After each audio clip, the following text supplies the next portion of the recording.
Hello दोस्तों, scholar solution में आपका स्वागत है। मैं हूं आपका दोस्त इलियास सर और आज इस वीडियो लेक्चर का हमारा टॉपिक है ऑपरेशंस ऑन इक्वल रेशियो। तो चलिए लेट्स बिगिन।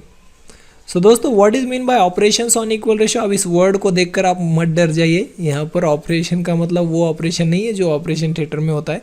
यहाँ पर ऑपरेशन का मतलब है प्रॉपर्टीज।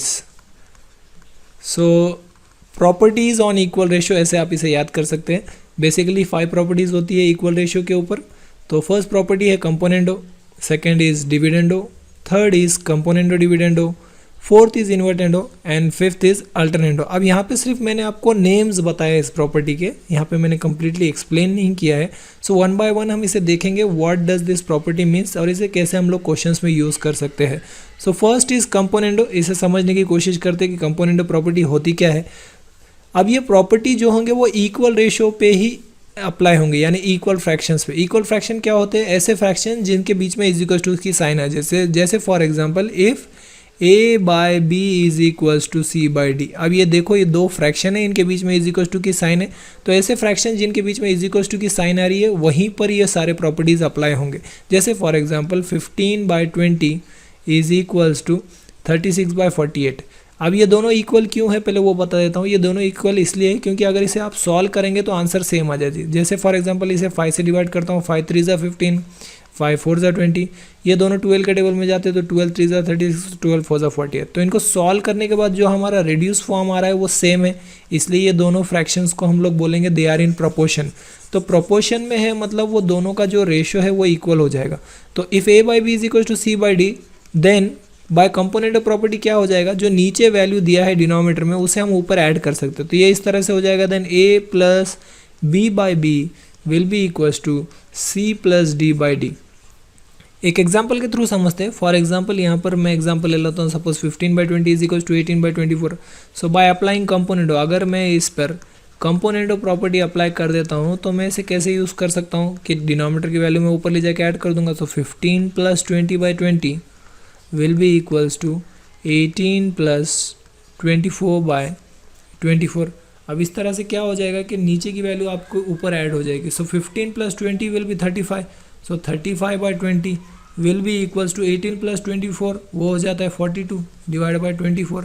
अब इसे आप अगर सॉल्व करेंगे तो भी उनके जो रेशियो रहेंगे वो इक्वल हो जाएंगे। जैसे फॉर एग्जांपल ये दोनों 5 के टेबल में आते हैं, 5 7 ज़ा 35 और 5 4 ज़ा 20। ये दोनों एक ही टेबल में जाते हैं, वो है 6 के। तो यानी हमने क्या किया है, प्रॉपर्टी अप्लाई करने के बाद जो डिनोमिनेटर की वैल्यू ऊपर ले जाके ऐड की है उसके बाद भी जो फ्रैक्शंस है उनकी जो रेडियस फॉर्म है वो सेम है। सो ये होती है property of componendo. One by one ऐसे ही सबको समझते हैं। नेक्स्ट प्रॉपर्टी जो है हमारी वो है डिविडेंडो। अब कंपोनेंडो की तरह ही डिविडेंडो है, क्या फ़र्क होता है वो देख लेते हैं। Suppose if A by B is equals to C by D, then अभी जैसे हमने कंपोनेंडो में ऐड किया था तो डिविडेंडो में हम क्या करेंगे, सिर्फ सेपरेट करेंगे। So A minus B by B will be equals to C minus D by D. For example, एक एग्जाम्पल के थ्रू इसे समझने की कोशिश करते हैं। सपोज यहाँ पर एग्जाम्पल मैं लेता हूँ 16 बाय 10 एंड 72 बाय 45। तो हम क्या करेंगे, जो डिनोमिनेटर में वैल्यू होती है वो माइनस कर देंगे। सो यहाँ पर मैं लिख देता हूँ बाय डिविडेंडो।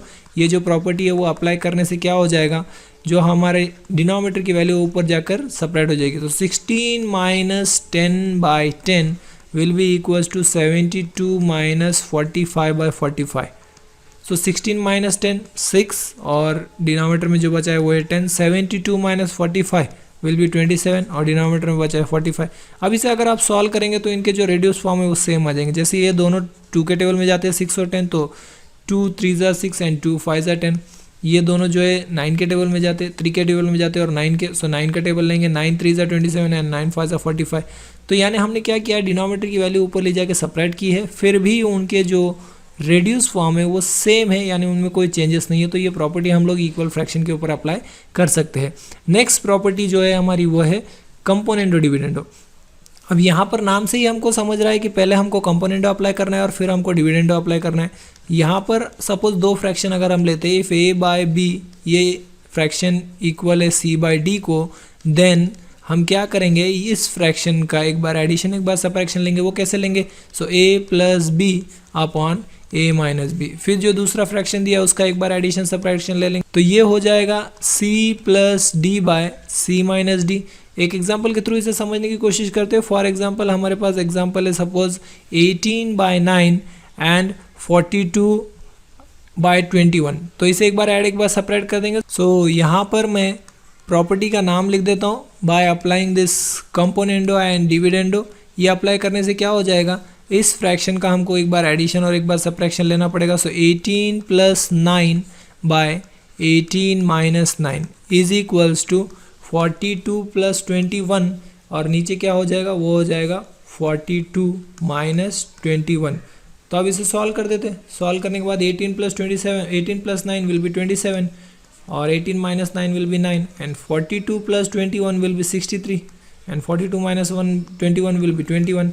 अब ये दोनों एक ही टेबल में जाते हैं 9 के। सो 9 3 ज़ा 27 और 9 1 ज़ा 9। ये दोनों एक ही टेबल में जाते हैं 21 के। 21 3 ज़ा 63 एंड 21 1 ज़ा 1। यानी इनके जो सॉल्व करने के बाद हमारे पास रेडियस फॉर्म आ रहे हैं वो सेम है। तो ये होता है property of componendo and dividend.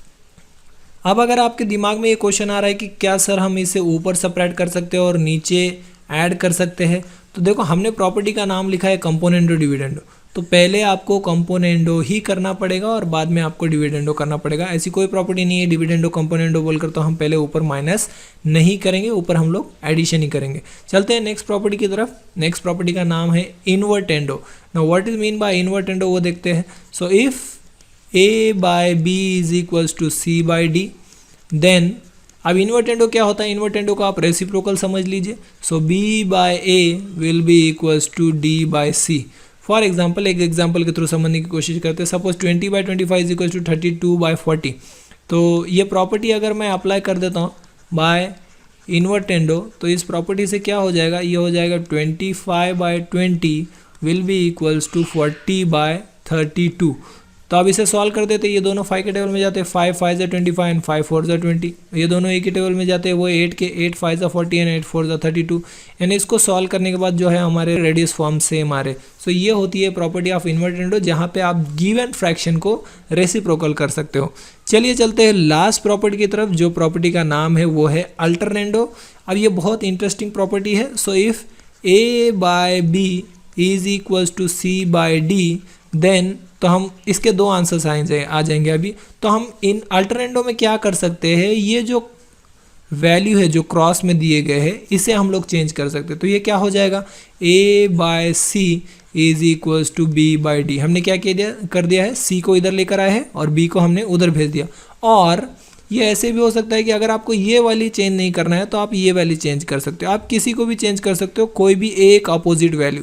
तो ये क्या हो जाएगा, d/b will be equals to c/a। तो इसके ये दो आंसर आ सकते हैं, डिपेंड कि आपने कौन सी वैल्यू को इंटरचेंज किया है। That is the property of alternendo. एक एग्जांपल के थ्रू समझने की कोशिश करते हैं। फॉर एग्जांपल हम एग्जांपल लेते हैं 21/27 इज इक्वल्स टू 42/54। पहले मैं ये वैल्यू को अल्टरनेंडो कर दूंगा, यानी ये वैल्यू को इंटरचेंज कर दूंगा। सो मैं प्रॉपर्टी अप्लाई करता हूँ बाय अल्टरनेंडो। तो जैसे ही ये प्रॉपर्टी मैं अप्लाई कर देता हूँ, ये हो जाएगा 21/42 विल बी इक्वल्स टू 27/54। अब देखते हैं इसका जो रेडियस फॉर्म है वो सेम आता है या नहीं।